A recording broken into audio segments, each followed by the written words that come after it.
bodies.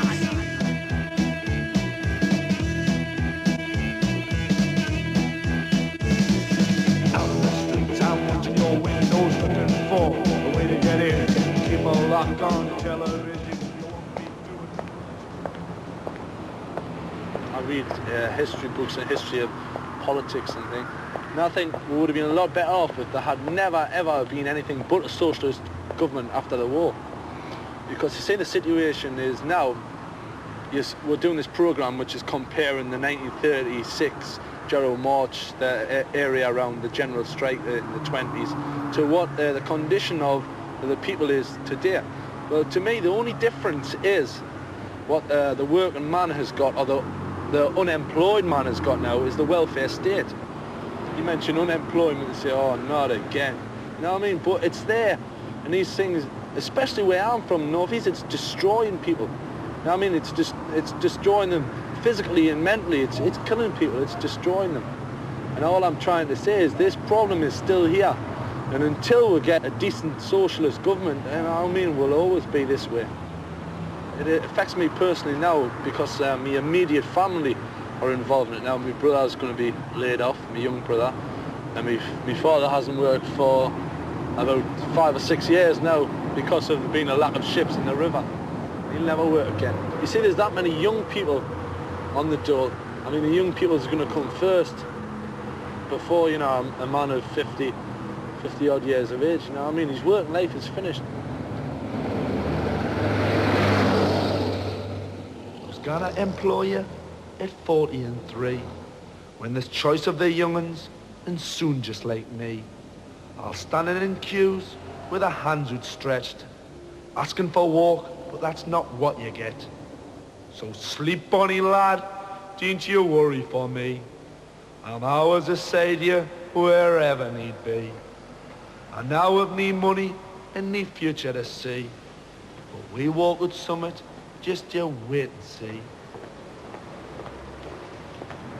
The welfare state was introduced by a Labour government. Now that's the only thing that separates us between poverty and the same poverty of the 20s and of the 30s.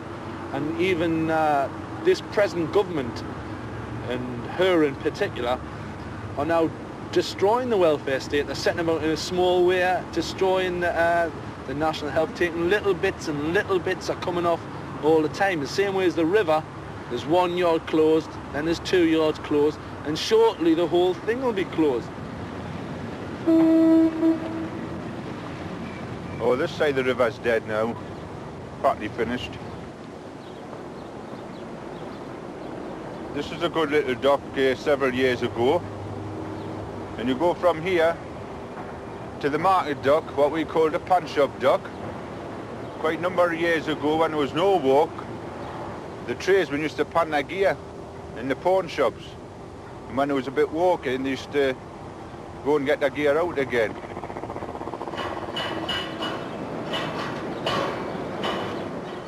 The yard was opened in 1852 and closed in 1933. 81 years of producing well over 1,000 ships, good ships, some of the best ships in the world. There's an old saying, iron ore went in at one end of the yard and iron ships came out at the other. It was a fully comprehensive yard. The orders just came in from all over the world. I mean, if you look at the lists of ships that had been built, there was, I mean, we were even supplying the American Civil War, both sides, you know? And that is a fact. It's on the shipbuilding list. And the shipbuilding securities, the companies had got together, the shipbuilders, and they bought up the different yards. And they would buy them up and close them. Well, they did that with Jarrow. Yeah. They just closed the yard. They wanted it finished. They wanted it wiped out. 3 years. 4 years before World War. You see, they couldn't see, I suppose, that far ahead. It seems ironic that that should happen. The Palmer shipyard was closed in 1931 because the bankers wanted to get the money back that they had advanced in the war towards the shipbuilding industry. They decided that certain yards should be closed. But the one shipyard they should not have closed was this highly efficient Palmer's shipyard. The result was that 80% of the people were put out of work. The whole town, in fact, depended upon this shipyard.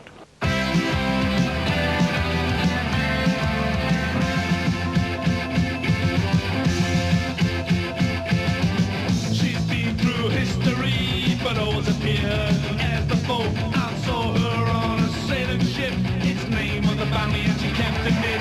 She spoke the blossoms that were to bloom, and the country whistled to a tune, but the flowers were full of discontent, and the youth were rich of everything they had left. Man, woman, child, and youth, it must be now you know the truth. She's the woman in disguise. She's the one who tells the lies. Fight against the ugly race of the idle wealth that's lost both face. Man and woman, child, and youth, it must be now you know the truth. She's the woman in disguise. She's the one who tells the lies.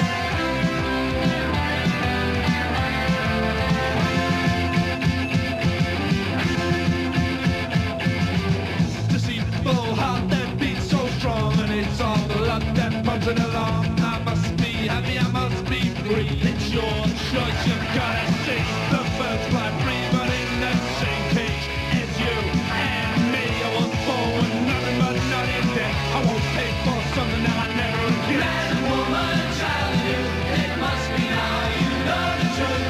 She's the woman in disguise. She's the one who tells the lies. Fight against the ugly race of the idle wealth that's lost all face. Man and woman, child and youth, it must be now you know the truth. She's the woman in disguise. She's the one who tells the lies.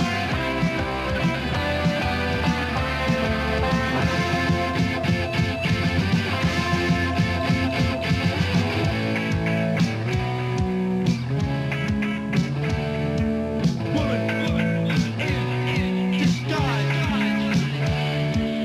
Woman in disguise. Woman in disguise.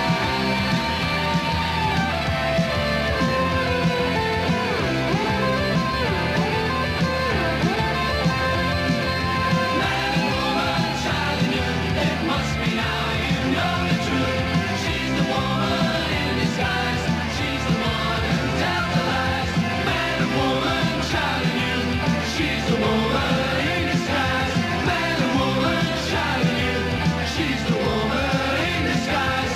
Man and woman, child and youth, she's the woman in disguise. Man and woman, child and youth, she's the woman.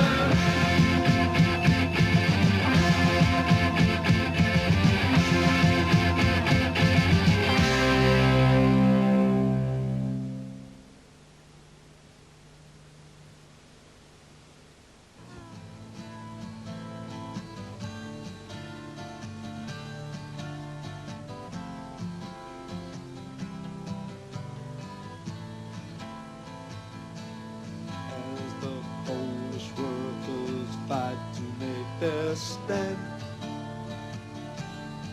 and behind them every honest working man. In unity there's each other, and your friend becomes your brother, and in the tyrant's thought will be a lesson learned. Give them hope, give them strength, give them life. Like a candle burning in the black of night. We are with you in our hearts and in our minds. And we'll pray for our nation through its darkest times. I know that your hearts are made of a firmer kind, and a riot stick won't kill your peace of mind. You can fight with all the spirit that you possess, 'cause your fight is a struggle that is best. Give them hope, give them strength, give them life. Like a candle burning in the black of night. We are with you in our hearts and in our minds. And we'll pray for a nation through its darkest times.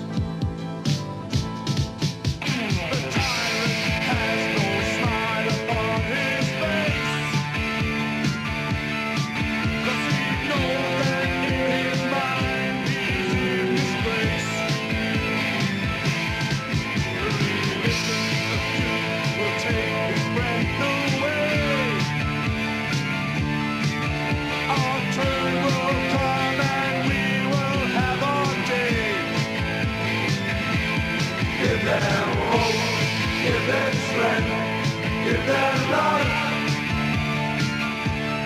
Like a candle burning in the black of night.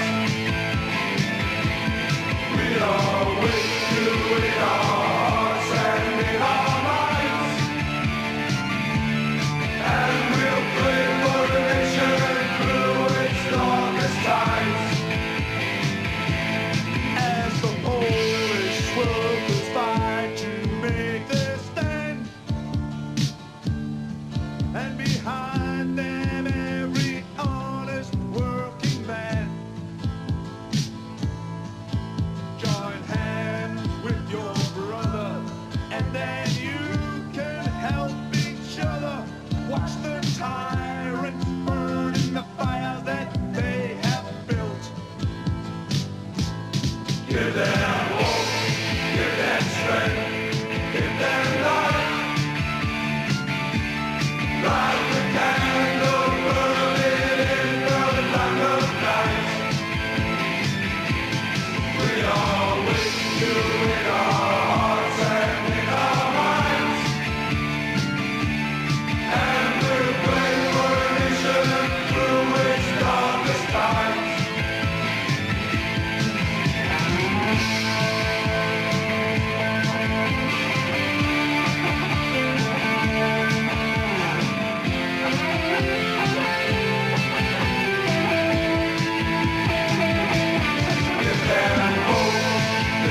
Strength, give them life.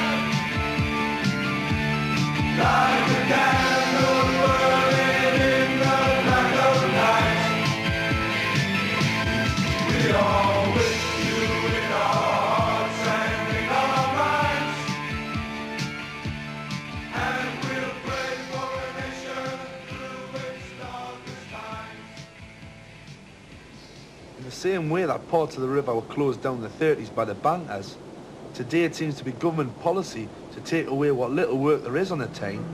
Some men in this area haven't worked since 78, 79, and the chance of them getting another job is practically nil, unless they compromise themselves and they work for one of the new private yards. Well, Redhead's, there's another dock. It closed down through the British shipbuilding, and it's just been taken over recently by the local lads that got their redundancy money. And it's starting up again. Whether they'll make a go of it or not, I don't know. The main reason it closed was that British shipbuilders thought that the foreyards on the Tyne were unusable. They made them redundant and they closed them. The reason for that is very simple. British shipbuilders are shipbuilders, not ship repairers, and there's a vast difference. We are ship repairers, and this yard that we've reopened is usable in the marketplace today. How many contracts has the company now got? None. But fortunately, within the hour, we'll have our first contract alongside. Shadow on the wall in the daylight. I hear them call, I've been here before. Somebody said with the ghost of my father's washed away on the riverbed.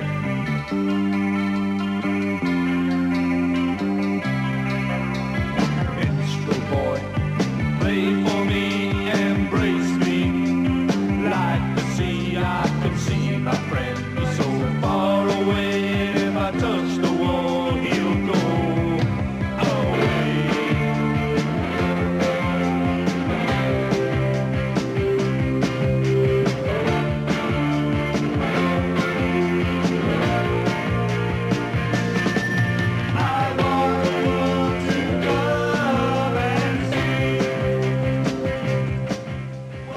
that's the first ship. What do you think of it? Magic. Magic? Great, nice. You look too clever, like. Always too fix it up. Alfie, want to go instead? You think this is the first of many or what? Hope so, aye. No question about it. We'll get loads. Plenty of work. If you look for it, I think I'll be looking for some shortly. well, just come here, son, put your name down. 1,000 souls all washed away. You just started back work here, have you? I've been back a fortnight. Been back a fortnight? How long have you been off? Yeah, I've been off 10 months. On the dole? On the dole for 10 months, yeah. 10 months on the dole. What, you started back as your same job as Shipwright. Shipwright? Yeah. Same crap? Same craft, same trade as what I was before I was made reader. Have you put money into it, have you? I've invested money into that, You so put I'm a money in? shareholder, as I say. You're a shareholder.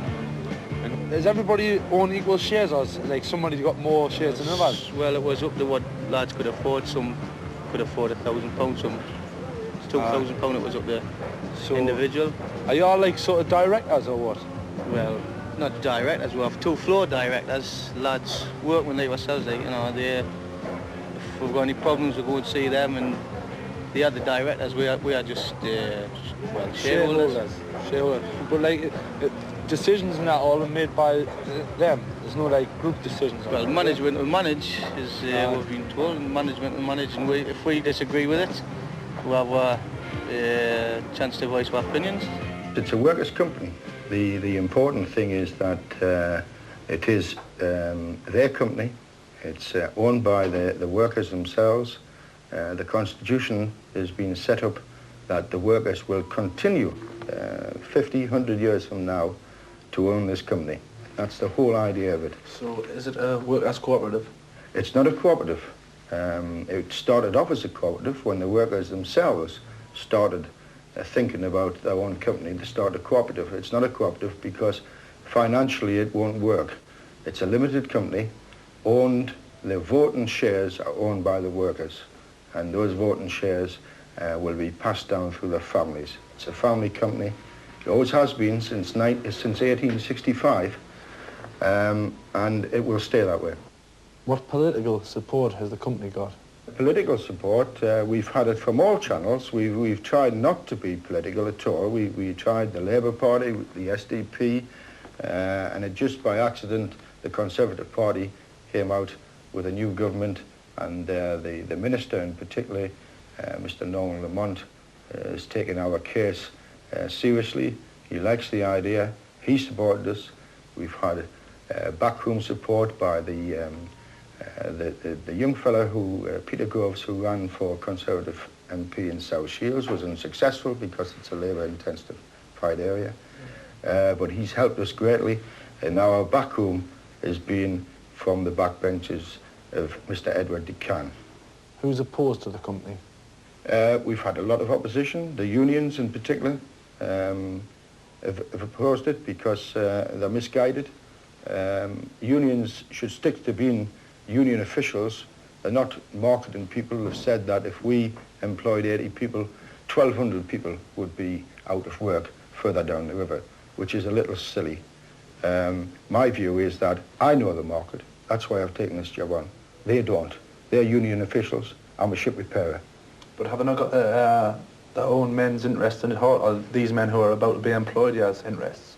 Well, these men that we are employing are all paid-up members of the union, and they will stay that way. This yard is a closed shop. Everybody is a member of the union, apart from myself. But I'll join if necessary. There's a difference between a union member and a trade unionist. And if these men are union members, well, it may well be that being coerced into accepting conditions that wouldn't be accepted in any average ship repairing company. So by doing what they are doing, they could be cutting the throats of the rest of the men on the river? What in fact they are doing are accepting working conditions, terms and conditions which are far less favourable than those that prevail in the ship repairing industry at the present time. All right, lads, can you give us an idea what you're doing here exactly? Welders. Welders? What, like, are you apprentices? All right, first year. First year apprentices? You think you've got any future here? Do you think you'll finish your apprenticeship? Yeah. Aye. What do you think about redheads fill up the yard? It's great.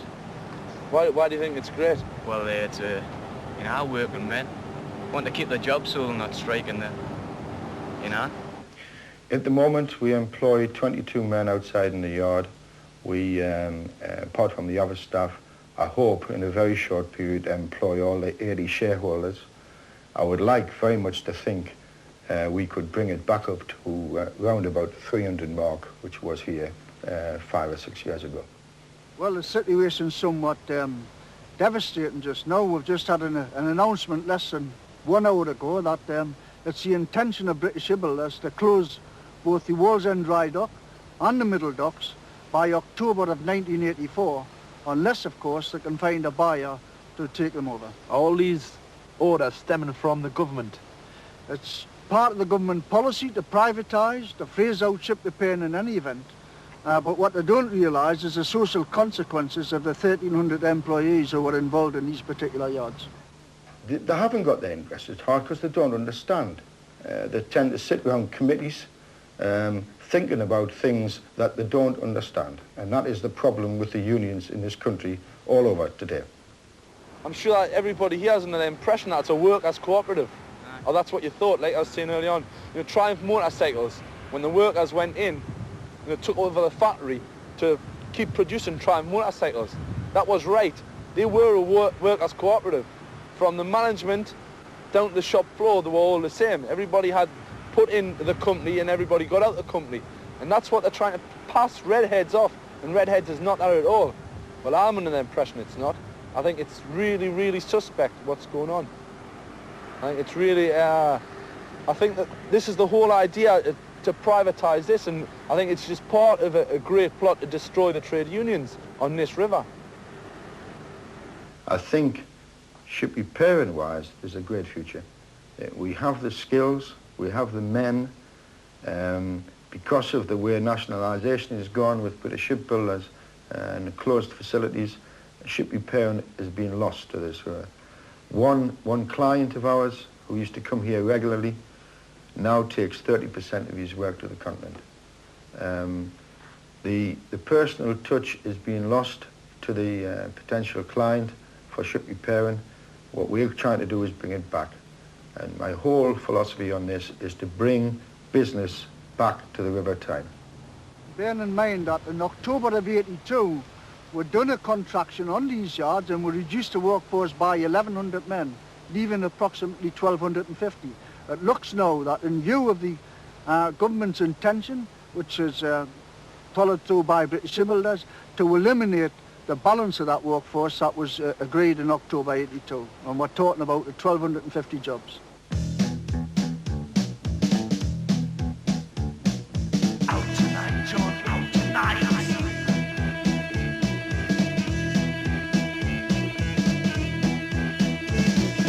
Out in the streets, I'm watching your windows, looking for a way to get in. Keep a lock on the television, you won't be doing much viewing. Trying your doors, sliding down drain pipes, I come creeping in the night. Some people say it's not a living, but even burglars gotta eat. I'm waiting till the lights out, I'm watching you.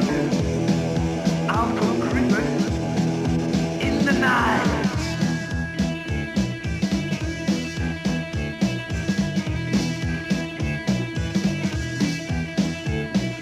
I believe in class distinction, cause I only rob the rich. I don't come from Sherwood Forest, it all goes in my pocket.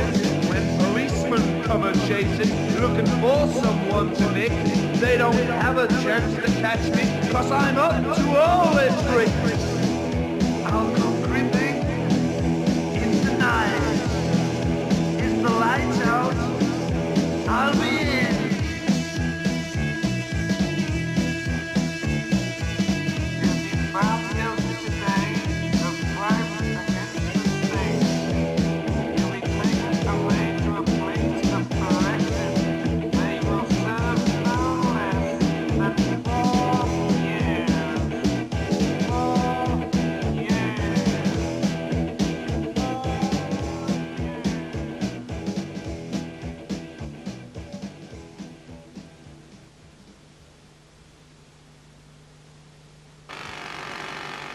the Nazis were now coming into power and war was threatening. And that meant that there was rearmament was beginning.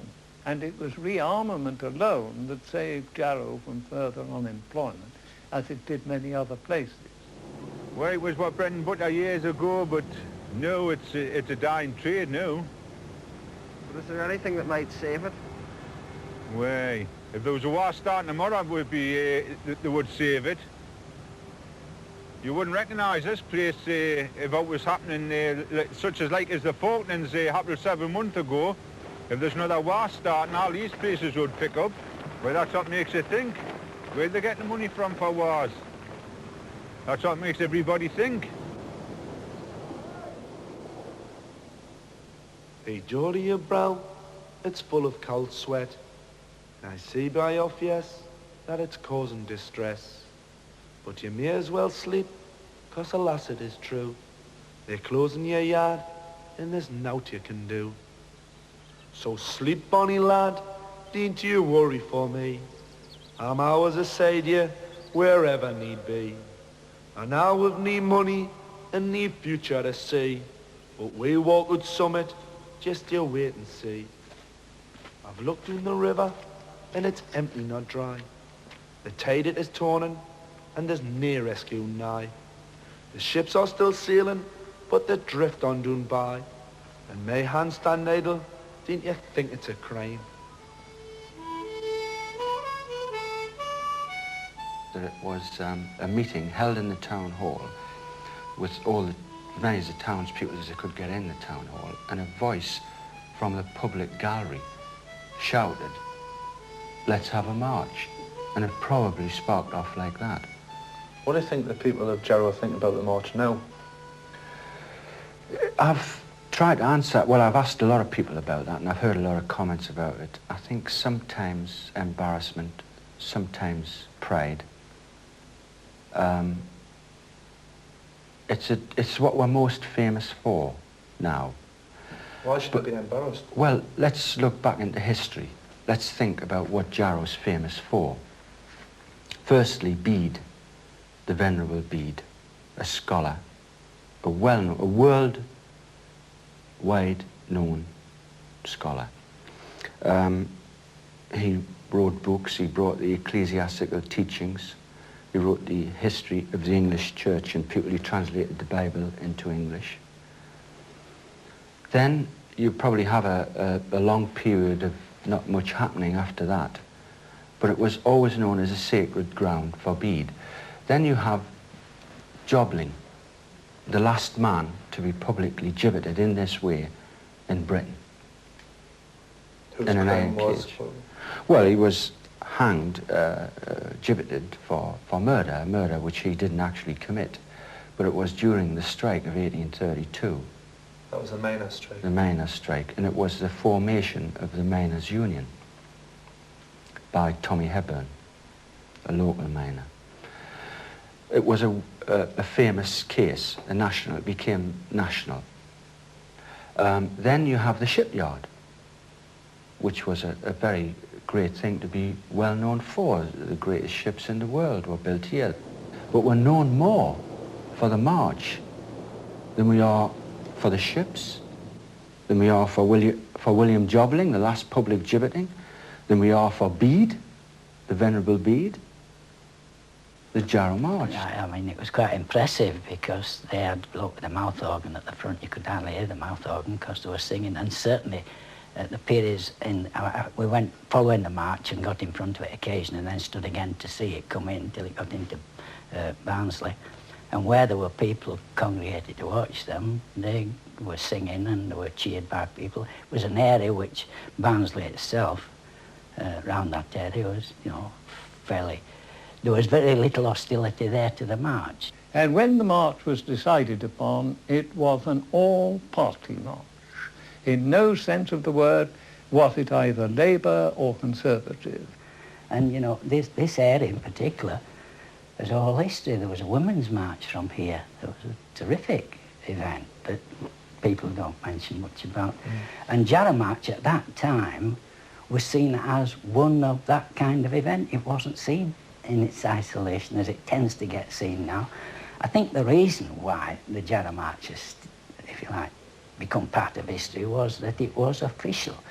The council backed it, the Labour Party were involved in it, apart from some elements, and it had a sort of, it's the wrong word because it tends to denigrate it a bit, it had a sort of credibility that other unemployed marches weren't getting. They were the communists, they were the rabble, they were the work shies. There was Tories, there was Liberals, there was Socialists. In fact, the Labour Party disowned it at the beginning.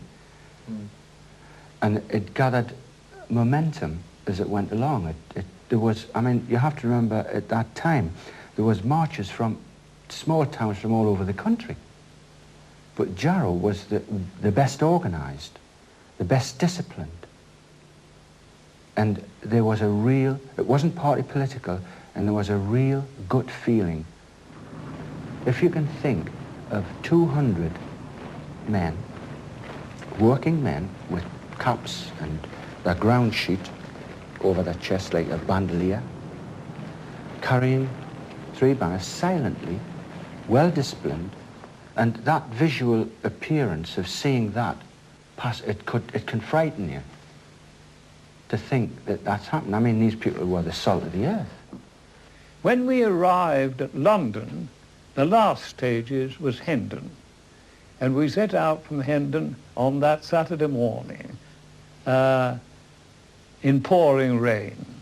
And the whole way, right down the Edgware Road, down to Marble Arch, and ultimately to Leicester Square, where we all gathered for a meal in Peter's kitchens. We were soaked to the skin, but I've never seen any men behave with such courage and such discipline. The ironic thing about it was that after marching 300 miles and arriving back in Jarrow, they got back to be told that their dole had been stopped because they weren't available for work. They set a model for all forms of protest against economic distress or unemployment or anything you like. It was a natural response to a situation. That's why it was a success. It was a success as a non-violent protest march. That's why even today you cannot recapture that, because the people who tried to create the Jarrow March they're doing it for political reasons. Yeah. There's an ulterior motive behind it, but there wasn't then. I think the real achievement of the Jarrow March was that it showed that if you could sink all your party differences, if you could concentrate upon the real history of the interests of the town, you could add a page to history that could never be removed. How do you think the recent People's March for a Job compared to the original Jarrow March? Well, I think it's difficult to make comparisons. You see, at the time the Jarrow March was on, now everybody thinks about the Jarrow March and sees that as a one-off thing in those days. But at the actual time the Jarrow March was on, in that period, there were a number of unemployed marches. I don't think the People's March achieved what the Jarrow March did because there wasn't enough behind it, there wasn't enough power behind it. I think it was powerful in different respects to what the Jarrow March was. Because the Jarrow March was people from all walks of life. It was Labour, Liberal, Socialists, Conservatives, a couple of Communists. It was like the whole community was on the march. The whole town had turned against the government and what they were doing to them. I'm not putting the People's March for Jobs down. I think it was quite right what they've done. It just didn't come across like the Jarrow March did, because people have changed, people's attitudes have changed, and sort of the media coverage put it across as like a left-wing, communist, infiltrated, agitated as students and things, and it didn't have the same impact as what the Jarrow March did. It didn't carry it off. It's sadism, a government policy of sadism. They love to see other people suffer. just have to show now how determined we are. It makes me sick. It's got to be up to us to fight back, isn't it? Everybody together. Well, it looks that way because if a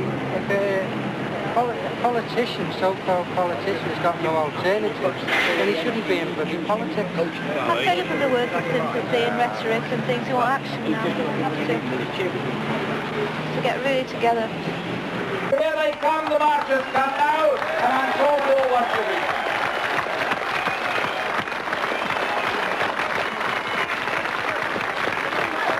Once again, 3 cheers for the marchers. Hip hip! Hip hip! Hip hip! Hooray!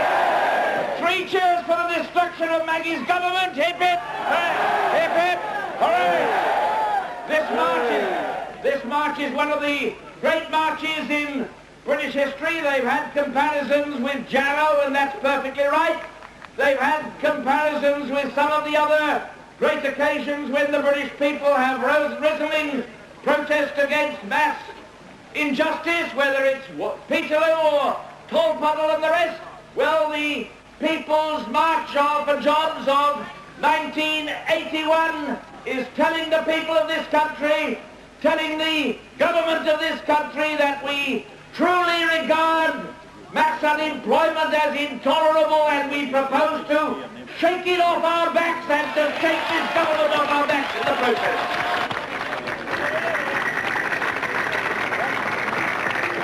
One thing has gone through my mind as we've marched along and received such a wonderful welcome from all those who stood on the pavements as we've marched by.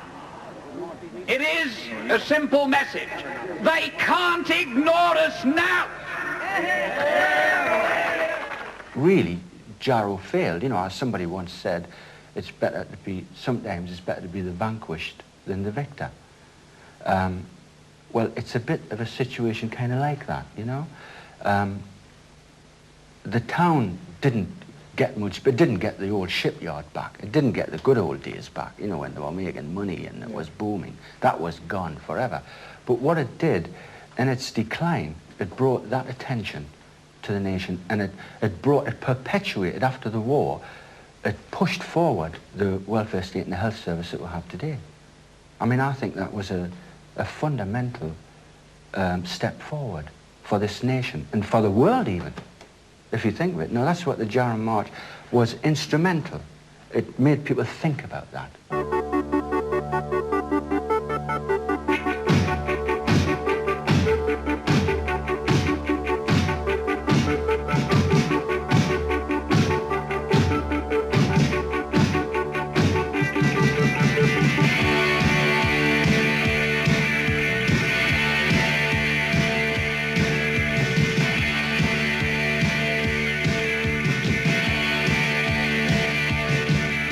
The loneliness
I think we've said something, you know. I think we've been successful in my eyes because me personally, I've had a chance to say something. I've put things on vinyl, and people have listened to us, and I feel I have done something in life. So I think it was all worthwhile.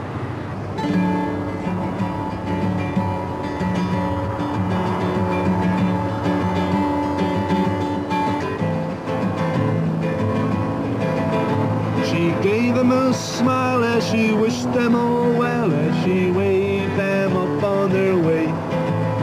Yes, those men knew, yes, they were quite sure that their women were the bravest of brave. And on her lips there was victory, and in her heart there was pride. 'Cause mister, you know, she just doesn't cry anymore. Mister, she don't beg anymore. Mister, she don't cry anymore.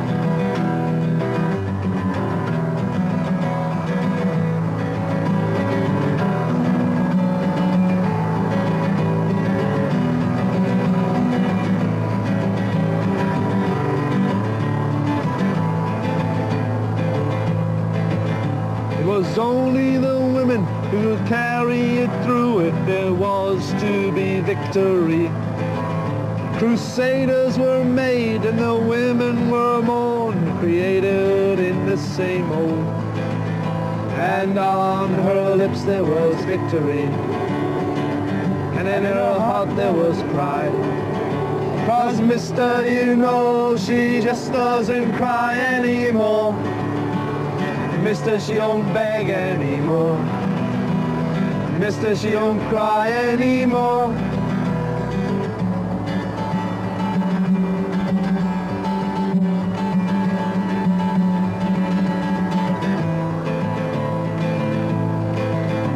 Cast in a bond that was stronger than steel, the destiny of two was now fused. I'll tell you no stories, I'll tell you no fiction, just a heritage that became mine. And on her lips there was victory, and in her heart there was pride. 'Cause mister, you know, she just doesn't cry anymore. Mister, she don't beg anymore. Mister, she don't cry anymore.